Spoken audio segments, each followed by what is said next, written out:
ሰላም እንዴናችሁ ደህና ናችሁ? ዛሬ ደግሞ በጣም ቀላል የጾም ኬክ አሰራር ካለ እንቁላል ካለ ወተት እናዘጋጃለን። በመጀመሪያ ሳህናችን ላይ አንድ ከግማሽ ኩባያ ፍርኖ ዱቄት እናደርጋለን። ሩብ የሻይ ማንኪያ ጨው፣ ግማሽ ኩባያ ስኳር፣ አንድ የሾርባ ማንኪያ ቤኪንግ ፓውደር አድርገን አንድ ላይ እናዋህደዋለን። በመቀጠል ቫኒላ ለጣዕም እንጨምራለን። ቫኒላ ፓውደሩንም ፈሳሹንም መጠቀም ትችላላችሁ። ከዛ ዘይት 1/3 ኩባያ እናደርጋለን። ግማሽ የሾርባ ማንኪያ አቼቶ ወይም ቪኒገር እናደርጋለን። 1 ኩባያ ውሃ አድርገን ጓጎሎ ብቻ እስከሚጠፋ እናዋህደዋለን። ሊጣችንን በዚህ መልኩ ካዘጋጀን በኋላ የምንጋግርበትን ባትራ ዘይት እንቀባለን።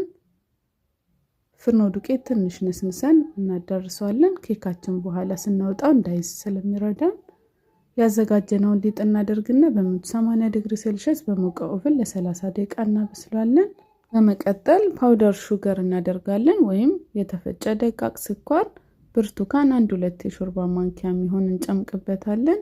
የምግብ ከለር ኦሬንጅ ወይም ቢጫ እናደርጋለን። ቫኒላ እንጨምርና አንድ ላይ በደንብ እናዋህደዋለን። ይህንን በዚህ መልኩ ካዋሃድን በኋላ ኬካችን ሲቀዘቅዝ ከላይ እናፈስበታለን።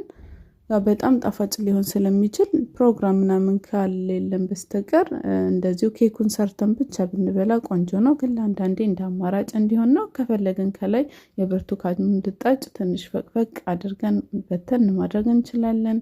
የዛሬ ቪዲዮን ይመስል ነበር። እንደወደዳችሁ ተስፋ አደርጋለሁ። እናንተም ቤታችሁ ሰርታችሁ ሞክሩት፣ አስተያየታችሁን ጻፉልኝ።